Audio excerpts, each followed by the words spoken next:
It's a great opportunity now to turn to the more interactive element of our forum this morning, which is, of course, our panel discussion. So I'd like to introduce you to our panelists, some of whom you've heard from today. Of course, our keynote speaker, human rights lawyer, Mr. Chris Sidoti. We'll also have Sneha joining us again, who, of course, we just heard from.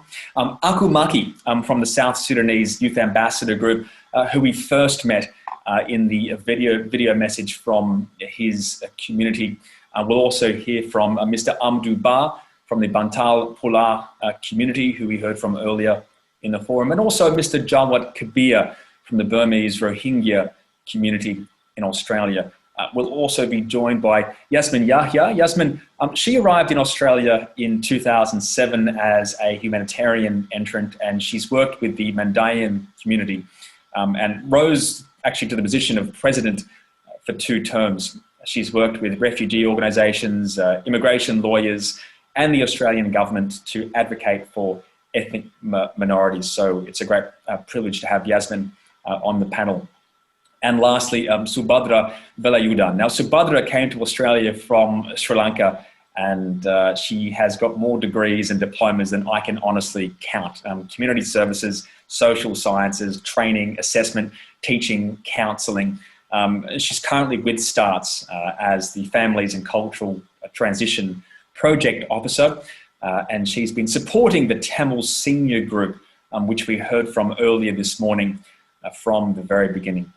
So just a reminder, we have some questions which have already been sent in, but anyone can send us questions live as the panel discussion is underway. If you have any follow-up questions you'd like to know about to ask, and we'll direct that question to the relevant panelist. And also with the time limit, we're a little bit ahead of time at the moment, but there is still a bit of a time limit. We may not be able to answer all the questions that are sent through, but we will try our best to answer as many as possible. So to get the panel going, I wanted to start with our keynote speaker, Mr. Chris Sidoti, who delivered a powerful and moving speech about his work investigating what was going on in Myanmar with the Rohingya people.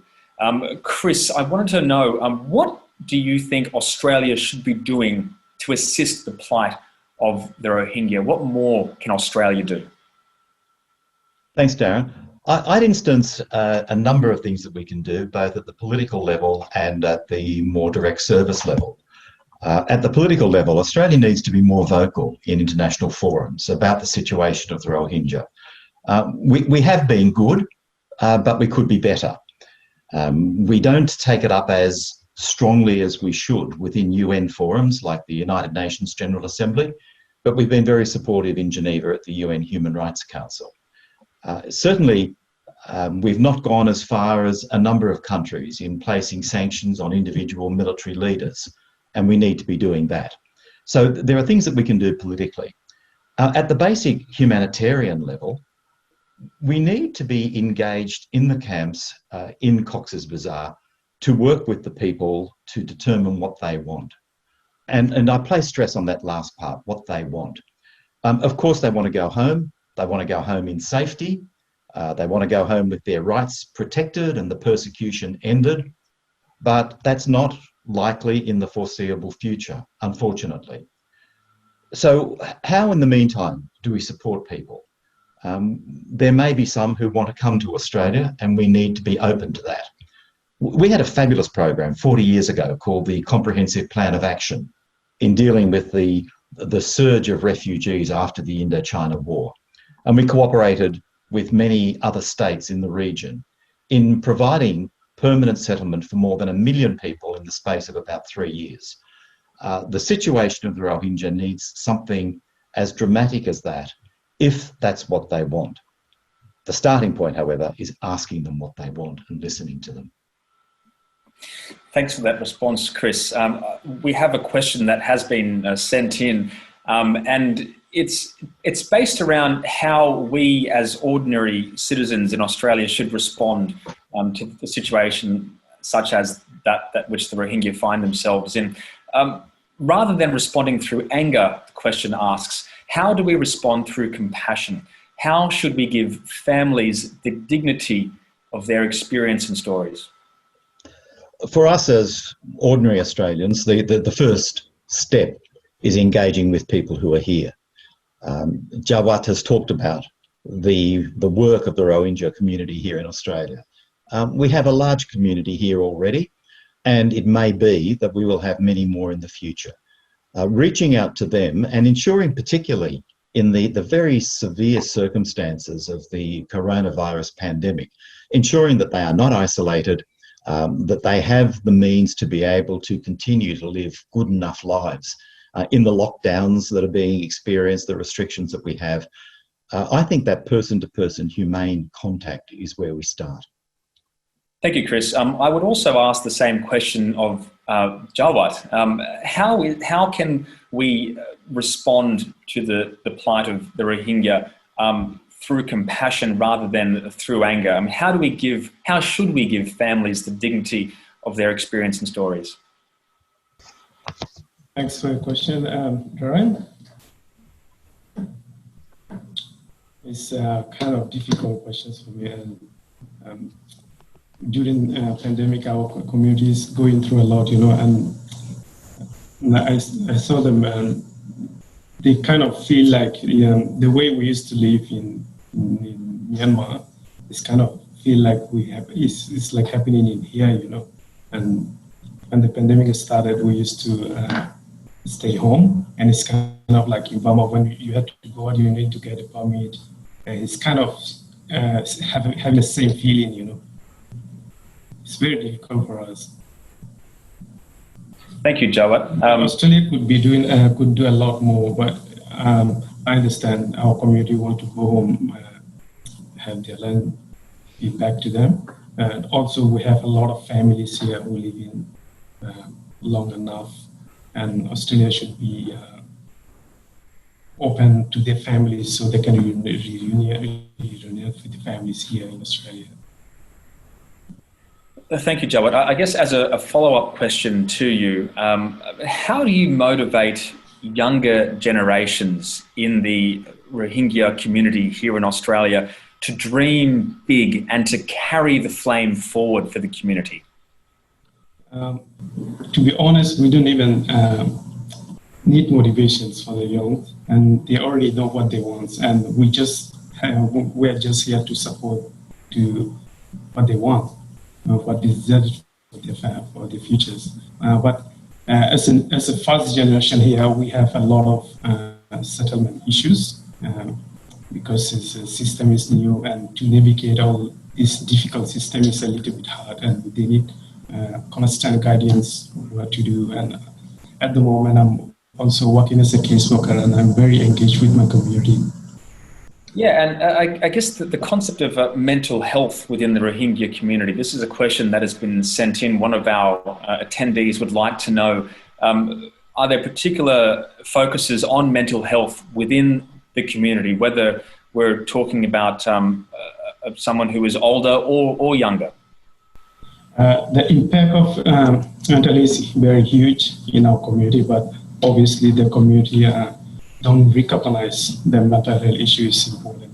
So what we're doing as a community, we try to relate physical activities to address mental health. So they don't even know that we are addressing to address the improvement of their mental health in another way. Does it make sense? Yeah, that makes sense. Absolutely, yeah. Thank you so much for that question, Jawat. And so we have like I said, we have super clubs and a lot of family time. When we had the events last year, we had two big events. One's a family gathering during our Eid festival, and another one was Fasal I was talking about in the video. And we had more than 400 individuals attended during that event, both including families and children. That's great. That's incredible stuff. Getting the community together it's crucial, I believe. So our next question, which comes from an attendee, is directed towards Makki. Aku, of course, is from the South Sudanese youth community. And this is the question. It says, identity is important. How do you feel about your identity, Aku? Are you Australian? Are you South Sudanese? Are you both South Sudanese and Australian? And they also want to know, perhaps as a follow-up question, which I can ask you again, what is the impact of African-American popular culture on how you see yourself? As a young Sudanese who moved here in 2006, like when I was 6 years old, I do identify myself as both South Sudanese and Australian. So I hope that answers the question. And also, as the popular African-American culture, like, I don't really think it has much impact on how I see myself, because I was raised to know who I was, where I come from, and like to know where I'm heading. So like, I don't think the African-American culture like has a lot of impact on how I see myself. Thank you. Okay, Aku, before I ask my follow-up question, I just wanted to see if everyone could just raise their voices just a little bit while they're answering. Aku, as a young ambassador in your community, what would you like to do to improve the well-being of your community in Australia? I'd just like to help young people who have passion and talent to do good, and also like just to give them a voice or a platform, you know, to show what they can do and how they can help the community and stuff. And I think that would be something that can help a lot. In your video message, Aku, you spoke about some of the challenges that you've faced, particularly in basketball, which is the sport that you love to play, in overcoming perceptions based on where you come from. Can you tell us more about some of those experiences that you've had and what you've learned about yourself? I just learned that, like, from a young age, that I was different to everyone else, and that the world wasn't really like fair to like minorities, you know? Like, people don't usually see minorities as like, I don't know how to explain it, but like they usually look down on minorities, you know? So as going to basketball teams and like trying out and stuff, and not making the team because of, I don't know, I guess because I was a minority, I was seen as a minority. I guess that just like made me motivated to work harder to show them that I am who I am. Like, I'm good. Like, you know, I have the ability to like play in the team and do what everyone else is doing. When you're in that process of working harder to show people what you can do, it must be difficult to not feel resentful. Is that ever a factor for you, or are you more optimistic than that? No, it is sometimes, but I always try to like be more positive and look at things from a different perspective, because like staying negative and just being like, you know, like I'm not good enough or whatever isn't really gonna help me become better, and isn't gonna like, you know, like as a young leader, like I want to show others that like just because people look down on you doesn't mean that you can look like, you have to look down on yourself. So that's why I try to stay motivated all the time and stay positive. You spoke a little bit about this in your video message and the broader message from your community, but what changes have you seen in the South Sudanese community in Australia in recent years?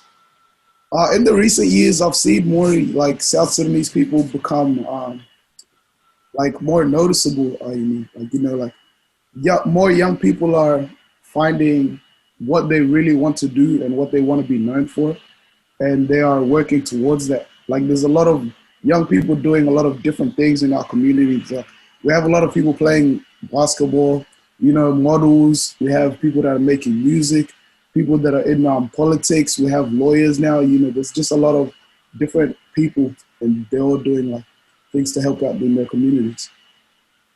We have a message from an attendee here. It says, Aku, you are very inspirational and remind me of many of the students I have taught. On a personal note, do you ever become tired of having to justify your identity and having to explain it? No, I don't get tired of having to identify and justify who I am, because it's who I am. And I believe, like, you know, like I said in the video, I was the son of a leader, and I believe like I will become a leader one day, and I will also pull up everyone else with me and bring them up as well. So yeah. Okay, Aku, thank you so much. I'd like to turn some of the questions now to Subadra Velayudan. Subadra, the Tamil seniors have already shared in the video the importance of their group to their community, but can you tell us a bit more about how you think the group is important, why it's important, and what motivates your work and your passion towards this group? Thank you so much for the question, Darren. It's a really good question. The first motivation is I'm a Sri Lankan who speaks Tamil and came from the same people and would like to work for the same people. Second thing is, we started this group as a older people cultural transition group. We wanted to do this group for 8 people, and we ended up with 23 people. That gave us the motivation to start as a the need was identified. They were really isolated, and the stories they shared shows that we can't stop the group with 8 sessions. We have to keep on continuing forever. On top of settlement and on top of aging, they had a lot of settlement issues due to culture shock, language barriers, and isolation. And settlement cultural transition is a lifelong journey sort of thing. So we needed to be with them to walk this journey with them continuously. So, but that is how this group started, and this is 2017 we started this group, and it was initiated by Susan Cunningham, and still we are going because of that reason, because every month we meet 2 hours, and which is not enough, and yeah, people keep on coming and keep on registering. It's never ending sort of results, and there are not many services in Western Sydney for Tamil speaking seniors, so we thought this group addressed the needs of isolation as well as cultural needs, especially for Tamils. And more than that, this group gave sort of an identity as well as hope, independent living skills for the people in the area. And personally, it's bringing me a lot of satisfaction because I can use all aspects of me, language, cultural knowledge, and experience with these people. Thank you. And Subadra, it's so fortuitous that the group exists when we're in a time of lockdown and isolation and pandemic. Could you tell us a little bit about how important the group has been, particularly in these times? Actually, during COVID time, most of the seniors really find isolated, especially with their language skills. They didn't understand what's happening around the world. It was a shock. COVID was a shock, and it was really challenging for people who are able to speak and English as well as understand the system. For seniors, it was double, and most of them are depending on their children, and their dependency was increased during that time.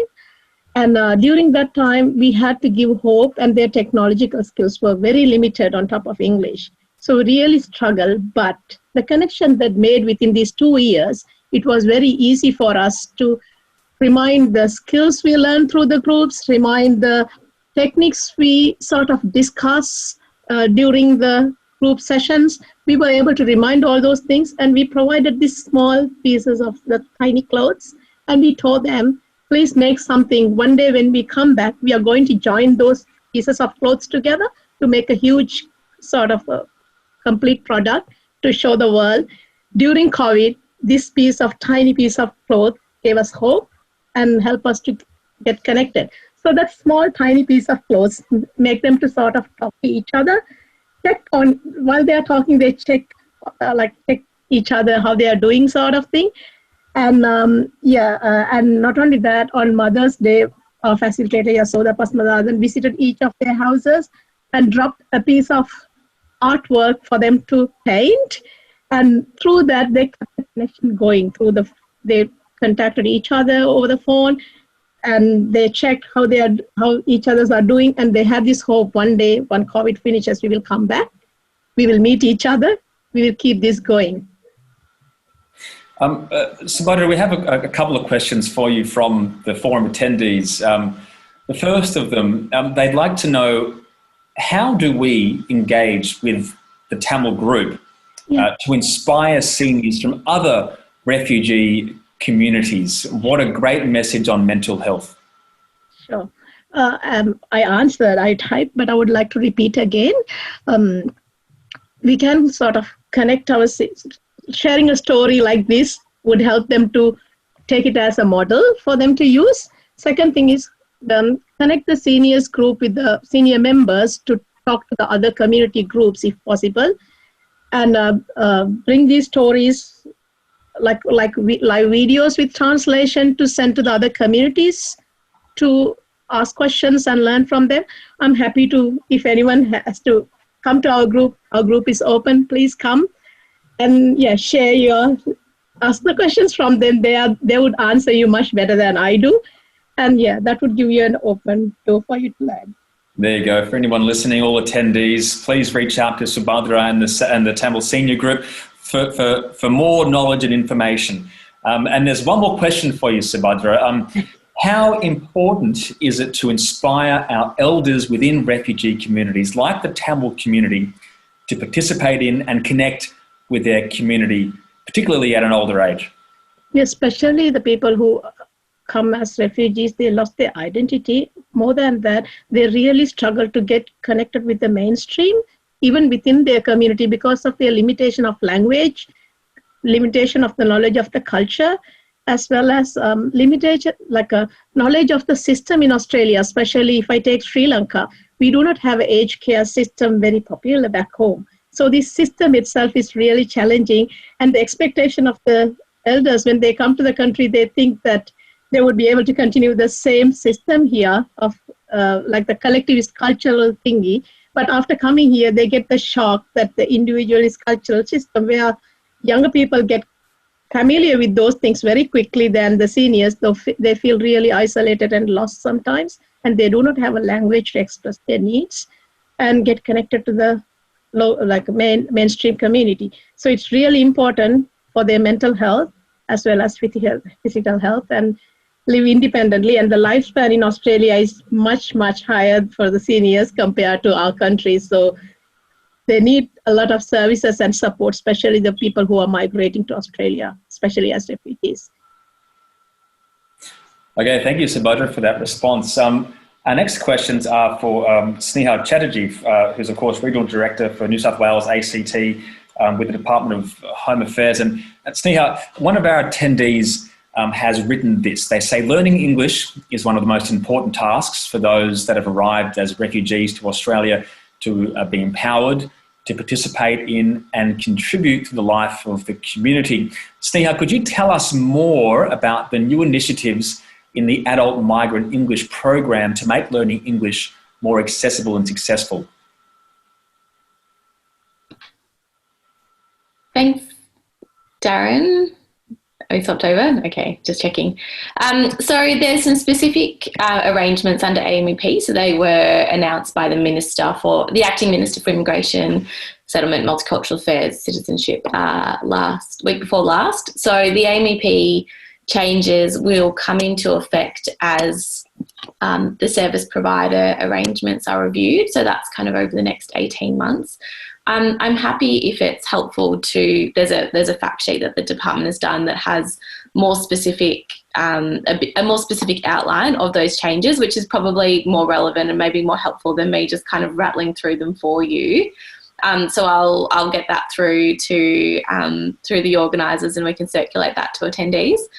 Darren, I also just wanted to say one thing. I just was looking at the questions coming through, and one thing that we talk about a lot, so all the participants in this forum are people who are really passionate about the stories of migrants and refugees. And, there were a couple of questions about, how do we share this story with the wider Australian community? So we talk about multicultural communities, talk about multicultural community leaders, but actually they're Australian communities and Australian community leaders. And to go back to my earlier comments about us providing an opportunity to share stories and promote stories of positive engagement by all migrants and refugees, but celebrating those stories broadly is something that I think is really critical for the ongoing success of social cohesion in Australia. And it's certainly something that I'm really focused on in my role within New South Wales. But if there's kind of comments that come through the chat about ways we can do that more effectively as well, I'd also welcome those suggestions too. So Darren and I answered 2 questions in one, taking advantage of the virtual presence that we're in. but I'll circulate the AMEP information. Thanks for that, Sneha. Well, a follow-up question. Telling those positive stories about refugee groups and migrant communities in Australia and seeing how much refugees do contribute to the wealth of and depth of culture and life in Australia. Should Australia be looking to increase the total number of refugees it accepts because of that? Well, so we take 18,750. We were for the 2019 program. So there's about just over 17,000 places granted before COVID kind of restrictions came in place. The government will consider the migration program, humanitarian program in the budget. So that's been pushed out to October. But it's also not just the humanitarian entrance component of the program. It's also family members. It's the skilled stream as well. You know, just because people have a refugee or migrant background doesn't mean that they're not highly skilled and highly capable. But certainly, you know, opportunities to have a broad program and also to target you know, refugees from around the world, not just from, you know, one particular kind of region or place, so that we have a very broad and diverse refugee community connected in with existing communities and settling around the country are certainly priorities for the government. Thank you, Sneha. Now some questions for Yassmen Yahya, who has worked with the Mandaean community. Yassmen, coming from a community with so few members, has it been a particular struggle here in Australia gaining recognition, telling a story of struggle that not many people in Australia would be aware of? Thanks, Darren. Look, Mandaeans in Australia, they've been settled in Sydney in early 80s, but the majority of them, they started arriving after 2003 and 2000, during that time. It was a big challenge, like any other communities when they first settle. There is a challenges that they faced in terms of learning a new language, adapting to the new culture. Excuse me. So it was a bit of challenges in there, but then I think I was so happy to see the videos as well when I saw the young Mandaeans who carrying the words now and trying to carry the volunteer work, and they carry that to introduce Mandaeans community to the Australian. Still, not many people in Australia knows about the community, and I'm not surprised. And still, there is a lot of organization and agencies as well. They're not aware of the Mandaeans in Australia. But I think through this forum and through START and through different organizations and services that provide services to the Mandaeans that are we now in a better positions to let some communities in Australia knows about them Mandaeans and their culture in here in Australia. Thank you. Well, Yassmen, could you tell us more about what you guys are building down by the banks of the Nepean River? I saw some of it in the video that your community showed this morning, and it looks incredible. I mean, can you tell us more about that project? Look, this is the dreams come true, as they're saying, finally. Mandaeans, they've been practicing their baptism on the Nepean River in Penrith for such a long time since they arrived here. And finally, I think after we get all the approvals from the council in Wilaysia, so we managed to start building our own Mendi. Mendi means a workshop, like, you know, there where we could just practice our religion practice, and we can just do the baptism over there. So it's going to be a huge project where we going to be kind of a pool, but it will be close to the river, and the water, it will come in from the river to the pool directly. And so that's hopefully, if anything goes well, so we're aiming to open that building next year, early next year. Amazing, Yassmen. Thank you so much. And Amadu, we have not forgotten about you. You're still there. We have a question from an attendee. They say, it's great to see these examples of groups building their own way to develop empowerment and resilience in the transition process of settling in Australia. What are the key issues where there is a gulf, a gap between your community group and what seems to be mainstream Australian culture? Amadu? Oh, thank you very much, Darren, and thank you to the question. Yeah, basically, there is a little of a gap because the language is one, but because the first migrants, the Pulaar migrants came to Australia, most of them speak English. So when the other migrants started coming to Australia, they met this migrant, this organization had already been formed. So they helped to mentor them.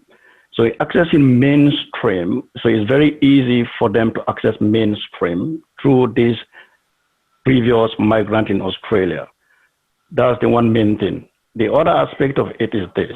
We have a mentoring program for most of these new migrants who cannot speak English. As you can see, we are a unique community. Most of them came from French-speaking country and English-speaking country. But what we did was this. Because you came from French-speaking country doesn't mean you are not educated. Most of our people are educated either in French, Arabic, or English. So these people, since they are educated, it's very easy for them to transform their skills into English language. So that's exactly what the previous migrant did, who came to Australia from Sierra Leone, who can speak better English. Thank you, Amadu. And I'd like to ask you a question that I'm going to put to all the panelists, but I'll come to you first, Amadu. Can you suggest one thing Australians can do to assist refugees? The most important that Australia can do is to listen to the refugees in Australia, their stories, and make sure they listen to their stories with a sign of empathy, and try to help these refugees in Australia to more integrate within Australian society, rather than giving them this stereotype. It's not working in this country. We have to look at it as this country is full of diversity. We have to look at the diversity itself to make it more unique and more equal to each and everyone in Australia. Thank you, Amadu. I'd like to ask the same question of Yassmen Yahya. Yassmen, what is the one thing that you might suggest that all Australians can do to assist refugees? Look, I think Chris said it before, it was amazing, and I didn't get a chance to thank him for that beautiful speak and presentation that he did. Just listen to their story and believe it. I love that terms when he said to believe it and not to assume that in any way that they're not telling the truth, because every story comes from any refugees when they seek to come to a country where they provide them with safety for them and their families. It's to be believed and to be acknowledged and respond as well. So I'm using his words because it's just, I think he said it to all of us at the beginning of the presentation. Thank you so much, Yassmen. Subadra, what is the one thing you would suggest Australians can do to assist refugees? Actually, I would like to say, as Yassmen said, Chris summarized it very well.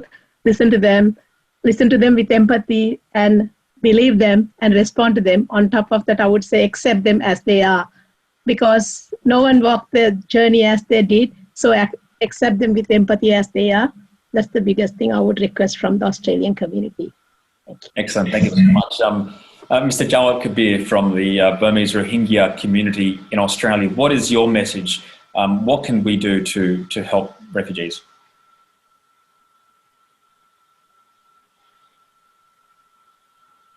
There's a lot we can do as an Australian, and I would like to suggest when we mention about the refugee, we think about the weak. These people are weak, and there's no way they will contribute to Australian society. And if you think back the history, and the whole country is based on migrant, everyone's contribution was very different and very unique, and that's why we call Australia. Back home, I was thinking we have amazing ethnics on different, same country, but different ethnics. And if everyone was recognized, and there would be amazing country like Australia. Australia is amazing because of the migrants. Thank you, Jawat. Aku Makki, particularly being a member of the South Sudanese youth community, what is it that Australians can do to perhaps assist younger refugees in Australia? I think Australians can assist younger younger South Sudanese in Australia by just treating us the same as Australians, because we are Australians, and we are not like treating us like we're Australians, and rather than like we're minorities, and giving everyone a chance, like giving everyone an equal chance and the opportunities as well. Thank you, Baku. And Sneha, what are your thoughts on this topic? Thanks, Darren. I mean, I think that the words of the previous panelists are actually, kind of, and, they obviously have more to contribute to this than me, but I think it's listening, having empathy, but also recognising that just because you come from a refugee background doesn't mean that someone is helpless, and that people have their own individual stories. Many are highly qualified, and everyone has something to contribute. So celebrating individual stories and supporting people whenever there is an opportunity is part of that. Thank you, Sneha. And finally, Chris Sidoti, back to our keynote speaker, where it all began. Chris, what would be your message to Australians? I mean, what can we do to assist refugees? First, Darren, I want to thank all the other panellists for their comments. I think they're excellent comments. I want to say something very specific, however. At the moment, we have people who have been approved for humanitarian settlement in Australia, who therefore are outside the country in very dangerous conditions. That's why they've been approved. And they're sitting there in dangerous situations, approved to come, and they're not allowed to come. Our borders are closed, and I understand why, but the Department of Home Affairs has immigration detention facilities. They only need to be detained and tested, detained for 2 weeks. Let them come. Let them come. They're living in dangerous circumstances. I know some of them. They've contacted me. There is no reason why they can't come. Let them come. Thank you, Chris. Let them come, a powerful message to round up our panel discussion. Thank you so much for your time. And to all the panelists, I'd like to acknowledge that we received many, many questions, and we, of course, couldn't answer all of them in this short amount of time, but we do thank you all for sending those questions in. It was a robust discussion, and I'd like to thank once again our panelists, our keynote speaker, human rights lawyer Chris Sidoti, Sneha Chatterjee, also Makki from the South Sudanese Youth Ambassador Group, Mr. Amadu from the Bantal Pulaar community, also Mr. Jawat Kabir from the Burmese Rohingya community, Yassmen Yahya, who's worked with the Mandaean community, and also Subadra Velayudan. Thank you all for your thoughts and your time and your efforts.